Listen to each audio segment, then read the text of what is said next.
이삭이 그 땅에서 농사하여 그 해에 100배나 얻었고 여호와께서 복을 주심으로 그 사람이 창대하고 왕성하여 마침내 거부가 되어 양과 소가 떼를 이루고 종이 힘이 많으므로 블레셋 사람이 그를 시기하여 그 아버지 아브람 때에 그 아버지의 종들이 판 모든 우물을 막고 흙으로 메웠더라. 아비멜렉이 이삭에게 이르되 내가 우리보다 크게 강성한즉 우리를 떠나라. 이삭이 그곳을 떠나 그랄 골짜기에 장막을 치고 거기 거류하며 그 아버지 아브라함 때 팠던 우물을 다시 팠으니 이는 아브라함이 죽은 후에 블레셋 사람이 그 우물들을 메웠음이라. 이삭이 그 우물들의 이름을 그의 아버지가 부르던 이름으로 불렀더라.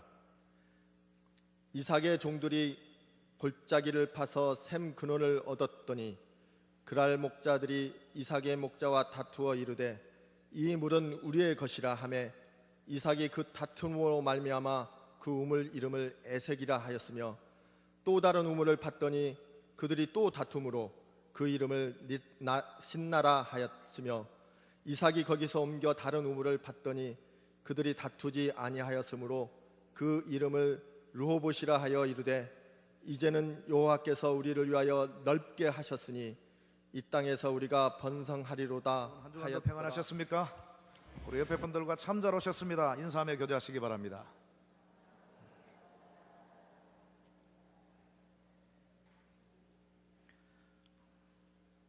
여러분이 잘 아시다시피 창세기는 모두 50장으로 이루어져 있습니다.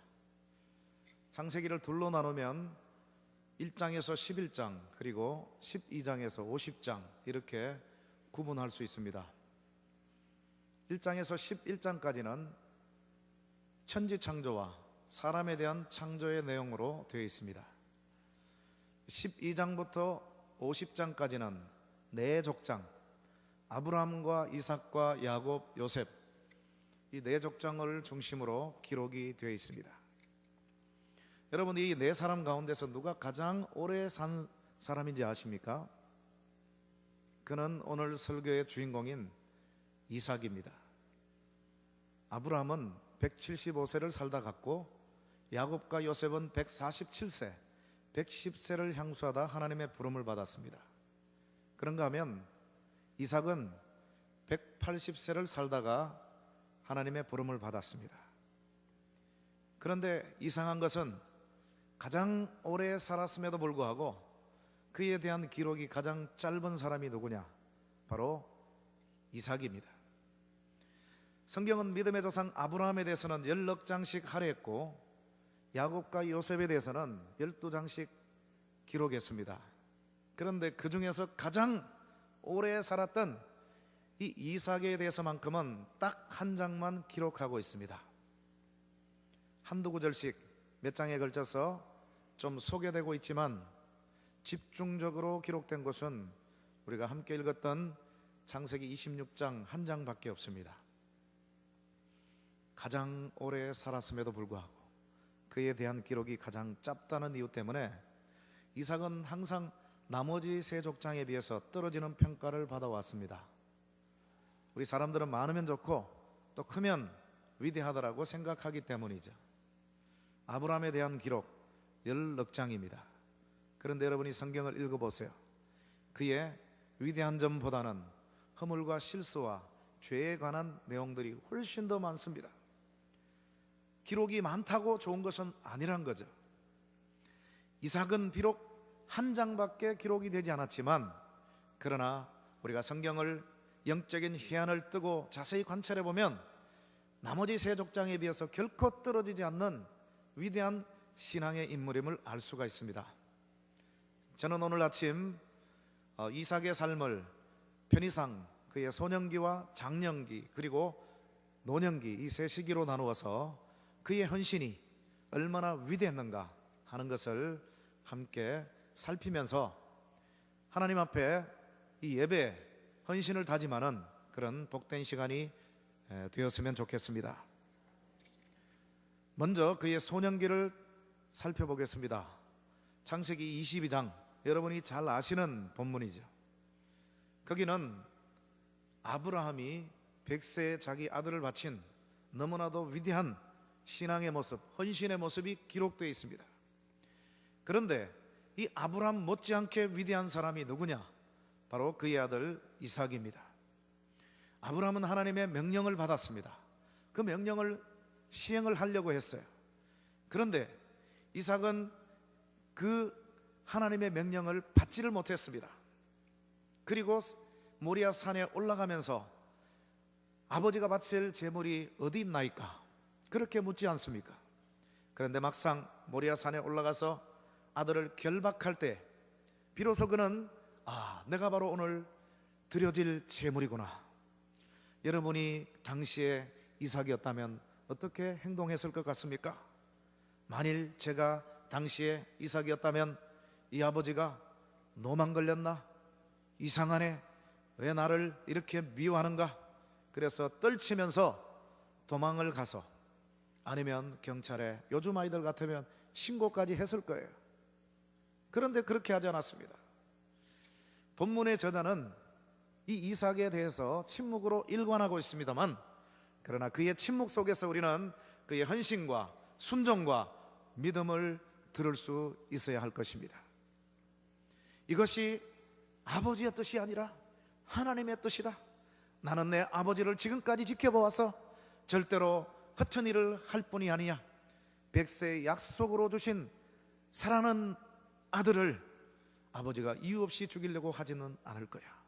그래서 그는 이건 분명히 하나님의 섭리일까? 하나님의 명령일 거야. 그래서 믿음으로 자기 자신이 하나님 앞에 드려지는 제물이 되어서 바쳐지는 그런 헌신자였습니다. 여러분, 그 아버지의 그 아들이 아닙니까? 위대한 아버지의 모습이나 또 자기 자신이 가장 값진 하나님의 베스트가 되어서, 하나님께 바쳐지는 베스트의 제물이 되어서 헌신하는 이 아들이나 정말 너무나 아름답고 감동스러운 모습을 볼 수 있습니다. 그렇습니다. 헌신, 순종은 완전한 헌신, 완벽한 온전한 순종이 필요한 줄로 믿습니다. 우리도 헌신의 흉내를 낼 때가 있습니다. 하나님이 명령하십니다. 말씀을 읽으면서 비록 내게는 손해가 된다 할지라도 이거 하나님의 뜻이구나, 하나님이 내게 이것을 원하시는구나 해서 순종을 할 때가 있습니다. 그러나 우리의 순종 되돌아보면 50%의 순종 또는 80%의 순종, 많게는 99.9%의 순종, 헌신, 그러다가 마지막 부분에 가서 완벽한 헌신에 도달하지 못하고 포기해버릴 때가 자주 있었음을 고백하지 않을 수 없습니다. 우리 하나님이 저와 여러분들에게 요구하시는 헌신과 순종은 100% 온전한 헌신임을 믿으시기 바랍니다. Total commitment, 온전한 헌신, 이것이 우리에게 필요한 줄로 믿습니다. 제가 책을 보니까 아주 충격적인 실화가 기록이 되어 있더라고요. 저는 호남 분들을 되게 존경합니다. 왜냐하니까 경상도 분들보다도 훨씬 더 믿는 퍼센티지가 많아요. 대구나 부산은 8%밖에 되지 않습니다. 근데 호남은 40몇 %까지 막 되더라고요. 저기 어디 섬이죠. 거기 가면 무슨 도입니까? 거기는 90%가 크리스찬들이에요. 천국 가면 경상도 사람보다도 호남 분들이 훨씬 더 많을 것 같아요. 그런데 이 호남에서 일어난 사건입니다. 호남의 시골에 아주 작은 교회가 있었는데 목사님이 부임을 잘 하지 않습니다. 교회가 그냥 너무너무 낡았고 교회 지붕이 뚫려가지고 비가 오면 막 장마철에 그냥 예배를 드릴 수가 없습니다. 그런 교회를 누가 옵니까? 그런데 아주 헌신적인 젊은 목사님이 거기에 부임을 했는데 여름에 예배를 드리는데 막 비가 떨어지니까 교인들이 나오다가도 나오질 않습니다. 도시로 가서 좋은 교회, 큰 교회, 시설 좋은 교회로 막 가버립니다. 부흥이 되질 않아요. 그래서 밤새도록 몇 날 며칠 금식하며 철야를 했습니다. 기도하던 중에 하나님의 음성이 들립니다. 네가 교회를 세우거라. 하나님, 제가 돈이 어디 있습니까? 네 몸을 바쳐서라도 교회를 지켜라. 그렇게 기도할 때마다 하나님의 음성이 들렸습니다.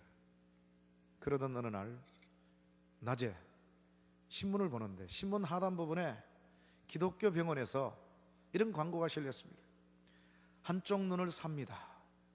그 기사를 보는 순간 가슴이 요동치기 시작했습니다. 이게 바로 나를 향하신 하나님의 뜻이구나. 그래, 내가 이 눈을 팔아서라도 이 교회를 새로 지어서 말끔하게 단장해서 한번 이 교인들을 정말 데리고 멋지게 한번 하나님 앞에 예배를 드려야 되겠다. 내가 애꾸눈이 되면 어떠냐? 한쪽 눈은 있는데 하나님께 바치자. 그리고 병원에 찾아갔습니다. 그리고 의사와 수술 날짜를 잡았어요. 의사가 보니까 너무너무 젊은 사람이고 그 자초지종을 물었더니만 정말 기가 막힐 일이죠. 그리고 이제 목사님은 떠나갔습니다. 그 교회가 선교사들, 그 병원이 선교사들이 세운 병원이잖아요. 그 의사분도 크리스천입니다. 이제 자기 사무를 다 마치고 저녁에 기도회를 하는데 미국 선교사들이 모였습니다. 자초지종을 얘기했어요. 함께 감동받아서 울면서 기도했습니다. 미국의 선교사들이 감동을 받아서 자기 본국에 그 소식을 전했습니다. 본국의 막 지역 교회들이 이제 헌금을 하기 시작했어요. 그래서 모금이 들어왔는데 그 시골 교회를 짓기를 10개를 지을 수 있는, 그리고도 남는 돈이 성금으로 답지했습니다. 그 수술 날짜가 되기 전에 이 의사가 너무너무 기뻐서 목사님을 불렀습니다. 목사님, 이렇게 많은 교회에서 성금을 보내주셔서 교회를 10개 짓고도 남을 수 있는 돈이 되었습니다. 교회를 크게 멋지게 잘 지으시고 남은 돈으로 교회 헌금으로 쓰세요. 그리고 목사님, 이제 눈은 파실 필요가 없습니다. 다시 광고를 낼 테니까 목사님은 젊은 분이니까 열심히 목회나 하십시오. 그리고 보내려고 했는데 이 목사님이 아닙니다. 성금을 보내주신 거 너무너무 감사하지만 아직도 저는 하나님의 명령에 순종하지 못했습니다. 제 한쪽 눈을 팔아야 됩니다. 또 이것을 사서 시력을 회복해야 될 환자가 있지 않습니까?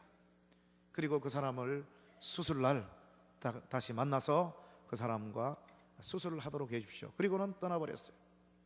이분이 수술하는 분에게 전화를 했습니다. 그리고 그날 오라고, 그리고 그 자초지종을 다 얘기한 거예요. 그날 목사님이 수술하는 날 그 의사의 방에 들어갔더니만 먼저 도착한 그 수술을 받아야 될 한쪽 눈이 필요한 사람이 일어서서는 목사님을 부둥켜 안고 울면서 목사님 감동받았습니다. 목사님의 눈은 이제 필요가 없습니다. 이 목사님이 아닙니다. 저는 아직 제 눈을 드리지 못했습니다. 주님은, 우리 하나님은 제 눈을 원하십니다. 그때 이 분이 이렇게 얘기합니다. 제가 의사 선생님의 얘기를 통해서 목사님의 자초지종을 듣고는 내가 눈이 필요하긴 하지만 내가 이 젊은 주의 종 교회를 위해서 한쪽 눈을 팔려고 하는 이 위대한 종의 눈을 어떻게 받을 수 있습니까? 하나님, 다른 분을 광고해서 찾겠습니다.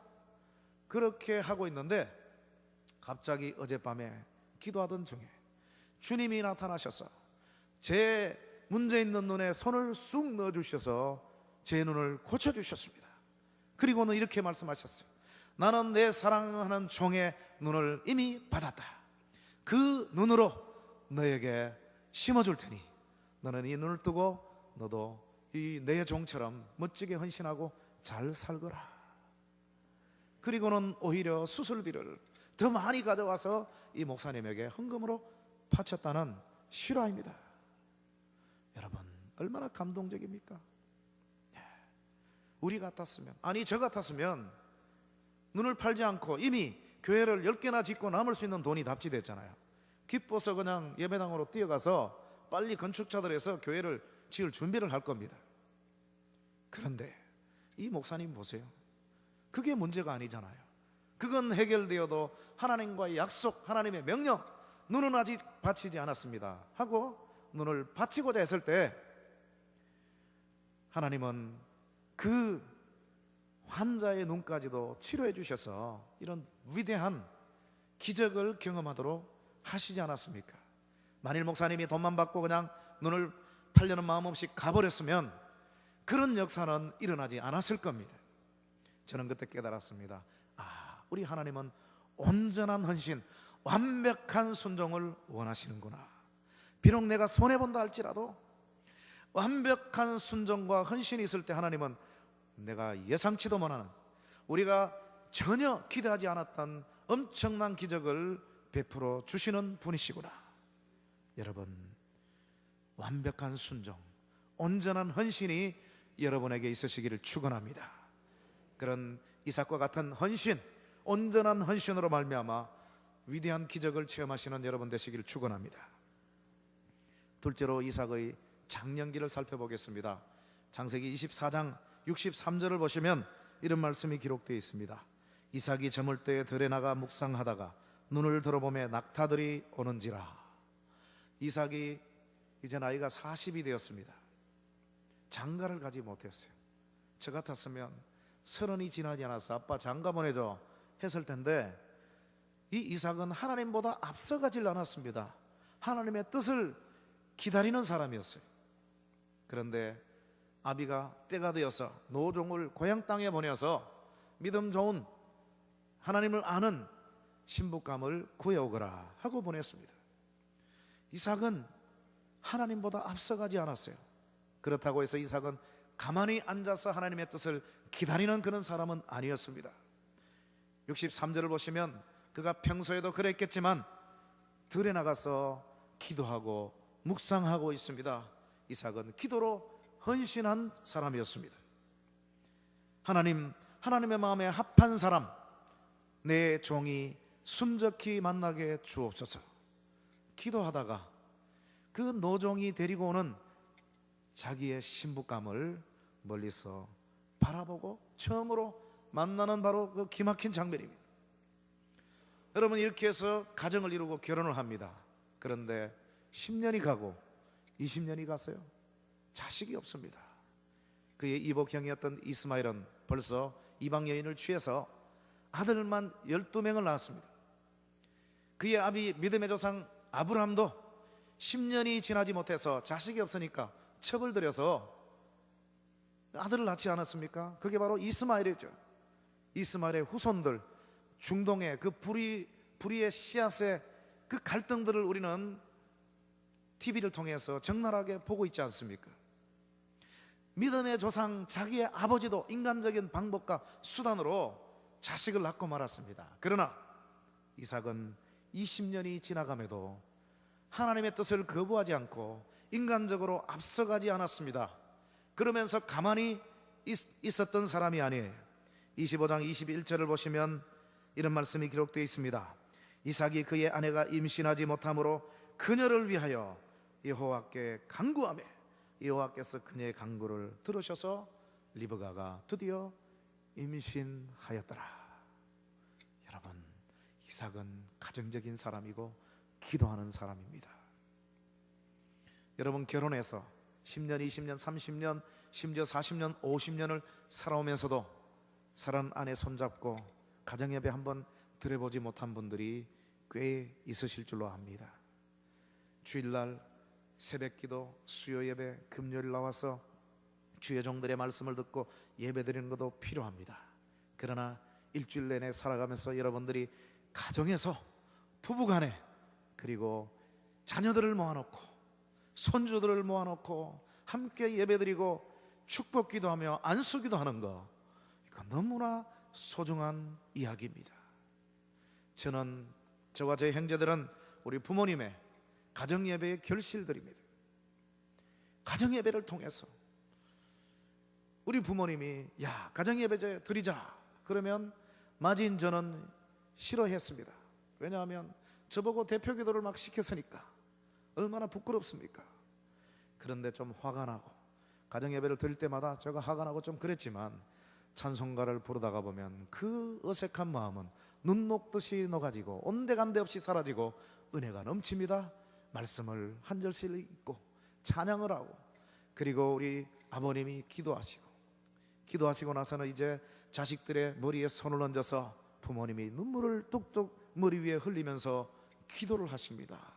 그 기도를 보면서 들으면서 그 뚝뚝 떨어지는 그 눈물을 맞으면서 나도 앞으로 가정을 이루면 이렇게 자녀들 위해서 가정예배를 드리고 기도해야 되겠다, 그런 마음을 가지고 그렇게 따라하고 있습니다. 여러분, 사탄은 일주일 동안 살아가면서 어떤 가정을 통해서 시험 들게 하고 어떤 사람들을 통해서 교회를 허무느냐, 기도 없는 가정, 찬양 없는 가정, 예배 없는 가정. 예배를 드리고 나서 성경 찬송을 차창 뒤에다가 딱 던져놓고 주일날 올 때 먼지를 탁탁 털고 예배당에 들어오는 이런 가정은 사탄이 어김없이 쫄개들을 보낸다는 겁니다. 왜냐하니까 그런 가정은 재미가 있거든요. 잘 걸려드니까. 그러나 일주일 내내 예배드리고 기도가 있고 찬양이 있고 말씀이 있고 그런 가정은 사탄이 쫄개들을 보내지 않는다고 합니다. 야, 저기 가봐야 소용없어, 재미없어. 여러분, 이런 가정이 돼야 되지 않겠어요? 여러분 남편과 아내를 위해서 축복 기도하는 거 얼마나 위대한 건지 알 수 없습니다. 제가 잊을 수 없는 그 장례식이 하나 있습니다. 유학을 가기 전에 부목사 때 젊은 부부 세 가정이 포항에 낚시를 갔습니다. 남편들은 바닷가에서 낚시를 하고 있고 아내들은 모래사장에서 음식 준비를 하고 있는데 남편 중에 한 사람이 높은 바위 위에 올라가서 낚싯줄을 들어놓고 있는데 갑자기 집채만한 파도가 밀어닥쳐서 그분을 바다로 집어넣습니다. 결국은 죽었죠. 그래서 장례식을 드리는데 칠곡에 있는 교회 묘지 산으로 막 올라갑니다. 그 관디의 부인, 젊은 부인이 따라가면서 막 이렇게 막 절규를 합니다. 여보, 내가 당신을 너무너무 사랑했는데 사실은 당신을 사랑하는데 그동안 구박만 하고 불평만 하고 원망만 하고 잔소리만 늘어놓았는데 언젠가는 내가 사랑한다고 한번 따뜻한 고백의 말 하고 싶었는데 이렇게 먼저 가버리면 나는 어떡하냐. 그게 막 메아리가 쳐갖고 제 가슴 속에 지금도 남아있는 것 같습니다. 정말 장례식을 집례하기가 무지 힘들 정도로 가슴 아팠던 순간이었습니다. 제가 그날 집에 가서 저희 집 사람한테 잘했을까요? 못했을까요? 네, 당연히 잘했죠. 여러분도 마찬가지입니다. 사실은 사랑해서 결혼했는데 같이 살다 보면 짜증이 나고 자식들 때문에, 경제적인 문제 때문에, 또 교회 문제 때문에 불평과 원망이 쏟아져 나오고, 그래서 옆에 있는 사람에게 막 잔소리하고 그러지 않습니까? 내 마음은 아닌데. 또 이게 남자들은 또 사랑의 고백도 잘 못하잖아요. 그런데 여러분 명심하십시오. 여러분이 예상치 못한 어떤 순간에 하나님께서 여러분을 먼저 데려가시든지 아니면 적어도 여러분 상대방을 먼저 데려가실 수도 있다는 사실. 같은 날 우리가 떠날 수는 없죠. 떠나고 나서 후회받자 아무런 소용이 없습니다. 여러분이 살아있을 때, 여러분 남편과 아내가 가까이 있을 때 사랑한다고 고백하시고 여러분 좋은 얘기, 칭찬, 위로의 말, 격려의 말, 감사의 말을 많이 쏟아내시기를 축원합니다. 당신이 최고야. 오늘 집에 가셔서 당신 사랑해 꼭 후회하지 않도록 고백하시길 바랍니다. 그러나 그 고백보다도, 안아주는 것보다도 더 위대한 것은 여러분 손잡고 기도하는 겁니다. 축복 기도하는 거예요. 여러분 아내들이요, 남편으로부터 사랑을 받는 가장 좋은 비결이 뭡니까? 남편에게 용돈 많이 드리는 겁니까? 남편에게 밥을 잘 지어주는 겁니까? 아닙니다. 그것도 필요하지만 남편을 위해서 축복 기도해 줘봤어요. 사는 남편들이요, 아내들로부터 사랑을 받고 존경받을 수 있는 비결이 뭡니까? 돈 많이 벌어준다고 그게 다가 아닙니다. 여러분 자녀들에게 존경받는 거 그게 다가 아니에요. 가장 소중한 것은 여러분이 눈물 뿌려서 상대방을 위해서, 여러분 자녀를 위해서 기도하십시오. 오늘 이삭은 기도하는 사람이었어요. 그랬더니 하나님께서 기도에 응답을 하셔서 자식을 주시지 않았습니까? 여러분 가정에서부터, 교회 오면 당연히 기도하죠. 철학기도 기도하죠. 여러분 가정에서부터, 침대에서부터 기도하세요. 기도로 시작하고 기도로 하루를 마무리 짓는 이런 가정, 성령이 살아계시고 하나님이 기뻐 보셔서 놀랍게 사용하는 그런 주인공들이 될 줄로 믿습니다. 기도할 제목들이 얼마나 많습니까? 그런데 나를 위해서도 기도 잘 못했고 우리 자녀들을 위해서, 남편 아내를 위해서 기도 많이 못했습니다.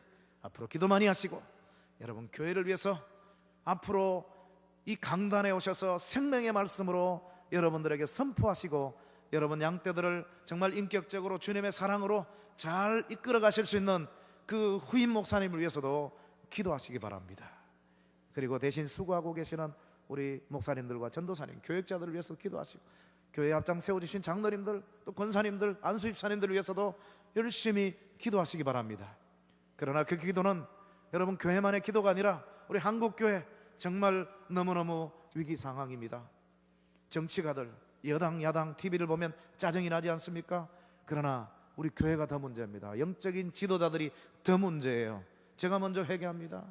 우리 목자들이 제대로 서야 되는데 목자들이 제대로 못 서서 이런 교회마다 어려움에 처해지지 않았습니까? 여러분 주의 종들을 위해서, 우리 합동측 교단을 위해서, 총회장을 위해서 기도하시고, 나라 민족을 위해서 기도하시고, 북한을 위해서 기도하시고, 특별히 또 선교사를 위해서 여러분 기도하셔야 돼요. 지금 사탄이 선교의 전략을 바꿨다 그래요. 선교를 방해하기 위해서 선교 현지에 있는 그 현지인들을 통해서 막 강도짓을 하고, 선교사님들을 막 죽이고, 자녀들을 막 그냥 해코지하고 그래 봤는데 오히려 더 선교에 뜨거워지고 기도가 뜨거워지더라는 거예요. 그래서 마지막 시대에 사탄이 전략을 바꿨다는 거예요. 사탄이 얼마나 비상합니까? 그 바꾼 것이 뭐냐? 이제 현지인들을 통해서 선교사님들의 사모님들과 선교사님들의 딸들을 막 그냥 겁탈을 하게 해갖고, 또 거기에 불의한 그 임신이 막 생겨나게 돼버려요. 우리 한국은 한국 선교사님들 그렇게 되면 그냥 선교고 뭐고 완전히만 그냥 가정이 박살이 나버리는 거예요. 그래서 영국 교회에서 그 소문을 듣고, 그 아이도 예수 믿으면 천국 갈 수 있는 소중한 영혼이니까 당신들이 키우기 힘들면 우리에게 입양하시오 해서 영국 교회에 막 입양을 받고 있는 그런 상황이라고 합니다. 저는 충격을 받았어요. 여러분 기도하셔야 됩니다. 우리가 물질도 보내지만 이 우리 대신 나가서 산설고 낯설고 물서는 땅에서 선교사님들이 얼마나 수고하고 있습니까? 생명 걸고 하고 있는데 사탄이 이런 짓을 지금 하고 있는 겁니다. 여러분 이런 일들이 가정에 벌어지지 않도록, 복음에 해방받지 않도록 하나님 그들과 함께 주옵소서. 여러분의 기도의 폭을 좀 확장시키셔서 여러분 이 교회가 어려운 시련에 닥쳤을 때 오히려 여러분 기도가 뜨거워지고 더 깊은 기도로 들어가고 더 기도의 폭이 확장되는 기회로 삼으시기를 주님의 이름으로 축원합니다. 마지막 셋째로 이삭의 노년기, 오늘 우리가 함께 읽었던 창세기 26장 본문의 사건입니다. 이삭은 남의 땅 그랄 땅에 살면서 농사를 지었어요. 근데 지금도 중동 지방은 비가 1년에 많이 오지 않기 때문에 아주 메마릅니다. 농사는 물이 있어야 돼요. 물이 없으니까 농사가 잘 되지 않죠. 그런데 하나님께서 이 이삭이 파는 우물은 콸콸콸콸 샘물이 솟구쳐 나와서 농사가 잘 되어서 100배의 결실을 거두었습니다. 그럴 때마다 그 지방, 그 지역에 있는 사람들이 시기해서 찾아와서 이거 우리 땅이니까 이 우물도 우리의 것이라고 뺏어버립니다. 그러면 또 양보하고 또 양보하고, 종들은 다투지만 지도자인 이 이삭은 겸손과 관용으로 허리를 동인 사람이 거듭거듭해서 대적하지 않고 양보하고 또 다른 데 가서 또 우물을 팝니다. 너무너무 모범이 되니까 더 이상 다툴 필요가 없이 그들이 뺏질 않는 역사가 일어나지 않습니까? 22절의 사건이죠. 여러분 아브라함이 남의 땅에서 힘이 없었으니까 어쩔 수 없이 뺏길 수밖에 없었지, 힘없이 빼앗기면 죄는 아니지만 감동적인 스토리는 아니죠. 그런데 빼앗기지 않을 수 있는 힘 있는 사람이 힘없는 사람에게 양보한다면 그것이야말로 감동적인 스토리가 아닙니까? 이삭이 바로 그런 사람이었어요. 26장 16절을 보세요. 그들의 왕 아비멜렉이 찾아와가지고 네가 우리보다 크게 강성한 적 우리를 떠나라. 여러분 축복은 이 이삭이 막 자기 땅에서 다 받는 거예요. 그래서 하나님이 복을 주셔가지고 하인들도 많았고 또 훈련된 군사들도 엄청 많았습니다. 그들의 왕 아비멜렉이 네가 우리보다 훨씬 더 스트롱하다, 강하다고 얘기하잖아요. 여러분 강한 사람이 약한 사람에게 양보한다면 그게 바로 감동이죠. 아브라함은 오늘 본문을 눈 닦고 찾아봐도 띠를 두르고 전도지를 나눠줬다는 얘기가 전혀 없습니다. 그런데 그는 온몸으로 일주일 동안 매일 매 순간 살아가면서 하나님의 사람은 어떤 사람인가를 그 시대에 구별되이 온몸으로 보여준 사람입니다. 그랬더니 놀라운 역사가 일어났죠. 더 이상 22절에 뺏지를 않죠. 그것만이 아닙니다. 여러분 28절을 한번 보시기 바랍니다. 28절을 우리가 같이 한번 큰 소리로 읽어보겠습니다. 시작. 그들이 이르되 여호와께서 너와 함께 계심을 우리가 분명히 보았으므로 우리의 사이 곧 우리와 너 사이에 맹세하여 너와 계약을 맺으리라 말하였노라. 여러분, 안 믿는 불신자들이고 다른 신들을 섬기는 그 이방 민족들이 찾아와 가지고 여호와의 이름을 부르면서 여호와께서 너와 함께 계심을 우리가 분명히 보았노라. 우리 좀 사이좋게 지내자. 여러분, 이런 위대한 역사가 일어났습니다. 오늘 우리 기독교인들이 하나님의 말씀대로 멋지게 살아간다면 우리도 기독교 소리 듣지 않고 정말 나가서 전도하지 않아도 우리의 삶을 통해서 빛이 드러나서, 야, 저기 봐라, 저 전주 서문교회 교인들은 이 세상 사람들과는 달라. 저 교회는 정말 살아있는 교회야. 저 교회 살아계시는 하나님만이 진짜 하나님이야. 저들이 믿는 하나님만이 진짜 하나님이야. 우리도 저 사람들하고 좀 친해지자. 저 사람들하고 우리가 사이좋게 지내자. 그래서 이 교회 찾아오고 여러분 가정에 여러분 자녀들을 막 보내고 도시락 싸서 당신 자녀와 함께 친구했으면 좋겠습니다 하고 보내는 그런 일들이 일어나야만 될 줄로 믿습니다. 오늘 그게 안 되니까 우리의 행동이 엉망이니까 우리가 전하는 복음에 능력이 나타나지 않습니다. 너희들처럼 될까봐 교회 나가기 싫다. 그래서 기독교 목사들은 목사, 한기총은 한계총. 한국 사람도 개를 좋아해갖고 개자가 많이 들어. 왜 이런 소리를 듣습니까? 우리가 잘못되어가지고 예수 그리스도의 이름의 능력이 사라진 시대가 아닙니다. 여전히 예수 그리스도의 이름은 어제나 오늘이나 동일한 줄로 믿습니다. 문제는 그 복음을 전하고 그리스도 이름을 전하는 그릇들인 우리가 정결하지 못해서, 우리가 본이 되지 못해서 그리스도 이름의 능력이 나타나지 않고 훼손되고 있는 겁니다. 여러분, 우리 다시 한번 정신을 차리십시다. 오늘 저 한 사람, 여러분 한 사람 한 사람 1000명이 비록 되지 않지만 여러분들만 바뀌어도 이 전주가 새롭게 뒤집어질 줄로 믿습니다. 로마 시대 세계 최강, 그러나 도덕적으로 너무너무 부패했습니다. 그런데 1%도 채 안 되는 이 로마에 살아가던 그리스도인들이 얼마나 멋지게 살았으면 왕궁에서, 로마 황실에서 자식을 결혼을 시키는데 신부감, 성적으로 타락해서 처녀가 없어. 그래서 찾다가 보니까 비록 신앙은 다르지만 기독교인 처녀들은 순결하단다. 여러분, 순결한 신부를 원치 않는 사람 누가 있습니까? 그래서 그 기독교인의 순결한 처녀들이 신부로 황실에 들어가서 결혼을 해서 남편을 변화시키고 경건한 자손을 낳고, 그러니까 로마가 기독교로 국교화가 되어버렸잖아요. 자동적으로. 바닷물에 0.4%의 염분만 있어도 바닷물이 썩지 않도록 한다고 합니다. 오늘 우리 대한민국에 거품이 좀 있지만 15%, 20%가, 적어도 20%가 크리스천입니다. 그런데 이 사회는 점점 썩어가고 있고 오히려 우리 그리스도인들이 사회를 썩게 만드는 주역들이 되고 있는 모습들을 많이 보고 있습니다.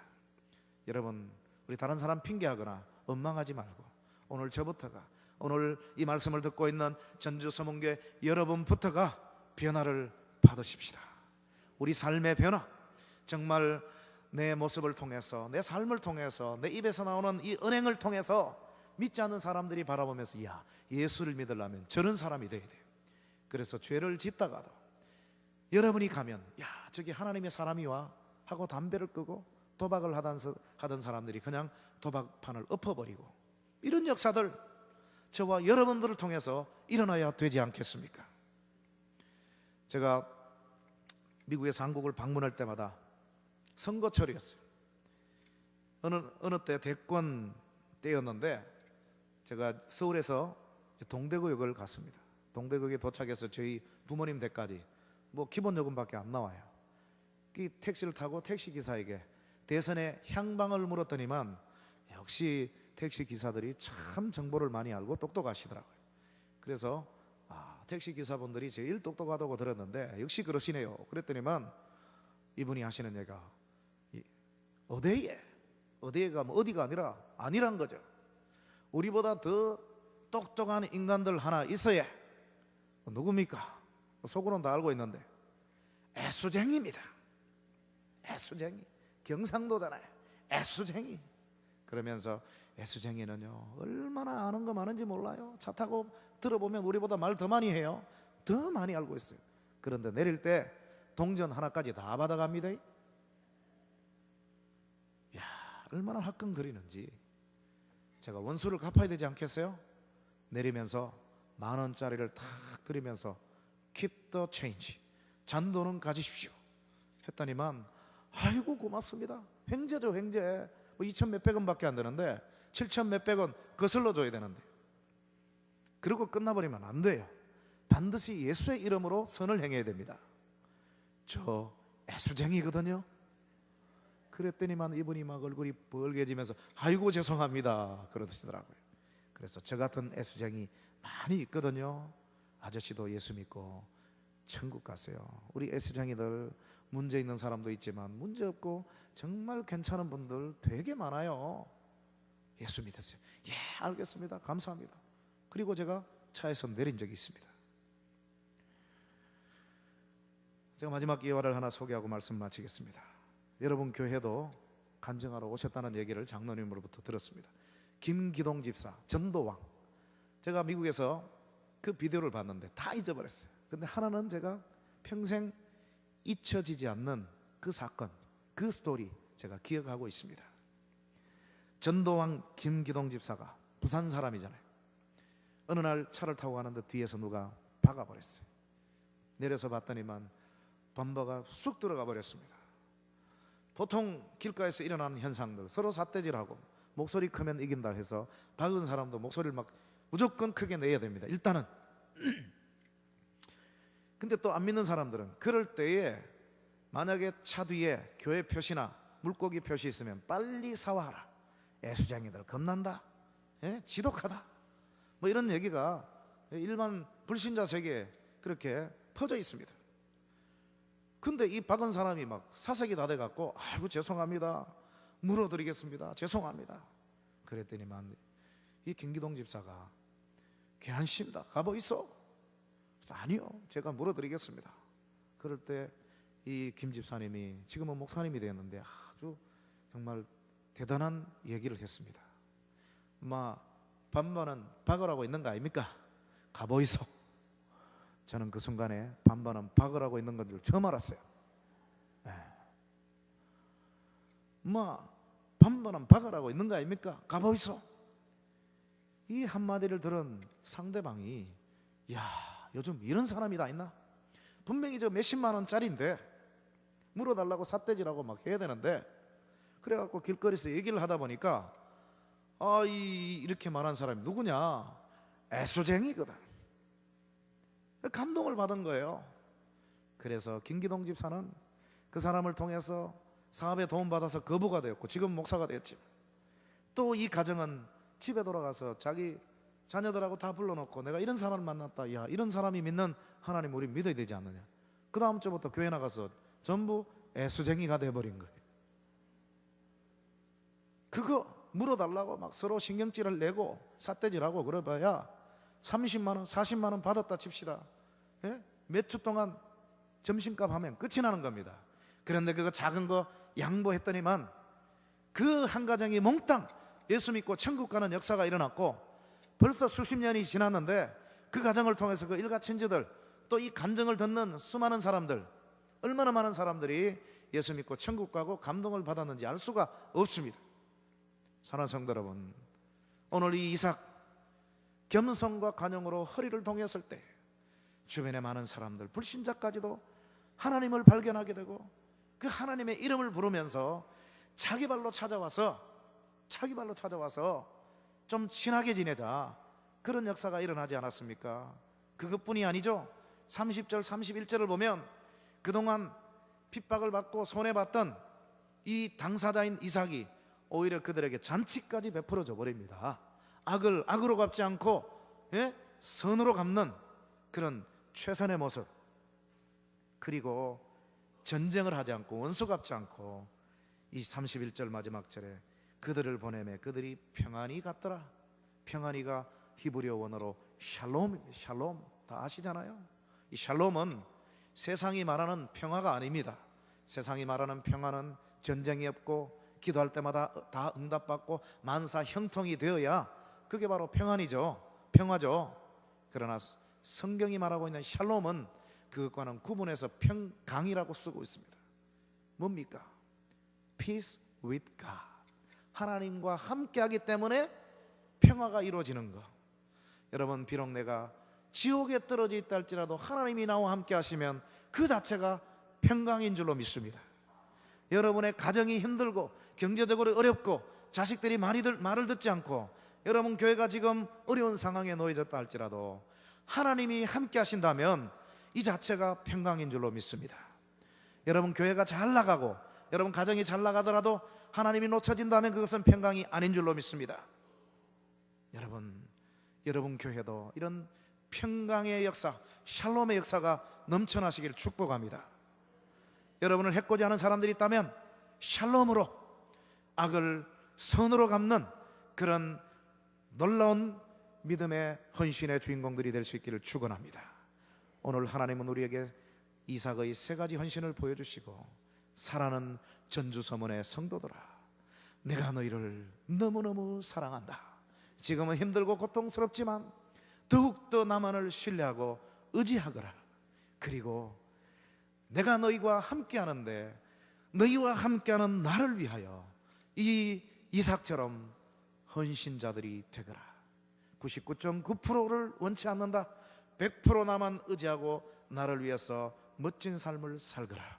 그러면 너희들이 예상하지도 못하고 꿈꾸지도 못하는 그런 놀라운 영적인 축복을 너희들에게 주겠노라. 이 음성 듣고 하나님 앞에 헌신을 다짐하고 돌아가시는 위대한 역사의 주인공들이 되시기를 주님의 이름으로 축원합니다. 기도하시겠습니다.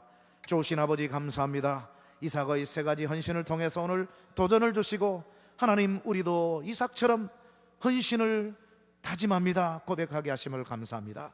하나님은 지금도 이 어려운 세상에, 어려운 형편 속에 놓여진 이 부정적인 상황 속에서 참 헌신의 사람, 참 믿음의 사람을 통해서 그 지역을 바꾸고 또 그 사회를 변화시키는 주역으로 사용하고자 계획하고 계십니다. 하나님, 오늘 하나님 앞에 머리 숙이고 기도하고 있는 우리 전주서문의 모든 성도들, 이런 하나님이 찾는 소수의 창조적인 헌신자들이 될 수 있도록 축복해 주옵소서. 이 교회가 이 전주 지역에서 하나님이 기뻐하시고 들어 사용하시는 소수의 그런 교회가 될 수 있도록 주님 축복해 주옵소서.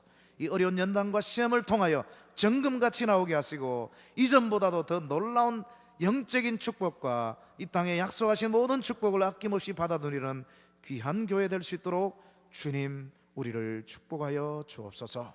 예수님 이름으로 감사하며 기도 올리옵나이다. 아멘.